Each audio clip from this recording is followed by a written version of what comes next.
20 years later, the Straw Hat Pirates reunited once more. After 20 years had passed, Luffy activated Gear 5th once again. After giving his son one last lesson, he headed to Marineford to meet up with his crewmates. The promise of 20 years finally led to this day. Back when the Straw Hats reached Laugh Tale, Luffy achieved his dream and became the Pirate King.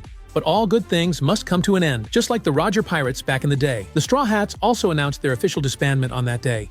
They promised to meet again in 20 years. Luffy arrived at Marineford. The former Marine admirals had all retired to the background. The new fleet admiral now was Kobe. This time, the two met not as Marine and pirate, but as friends. By this time, his crewmates had been waiting outside for a while. After defeating Mihawk, Zoro returned to his homeland, Wano country. There he opened a dojo.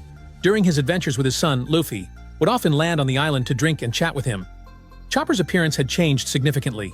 He now looked like an adult, but he remained unmarried to this day, probably because he hadn't found a suitable doe yet. Sanji's face was now etched with worry. Because the sea was severely polluted, he hadn't found the legendary All Blue. However, Sanji now had a new dream. That was to search for a devil fruit that could purify the seawater.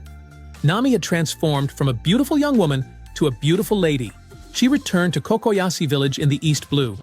After Luffy became Pirate King, he gave all his treasure to Nami. Usopp was now famous throughout the entire Grand Line. Rumors said it was he who, in the final battle, took down Blackbeard with a single shot from his slingshot. Frankie took Senor Pink back to Water 7's shipyard. The two became the best of friends. Jinbei had now become the king of the fishmen. He frequently traveled to the surface, maintaining good communication with humans. Brook hadn't changed a bit, though no one knew if he had osteoporosis or not. Luffy raised his right hand high and shouted that classic line to his crewmates once more.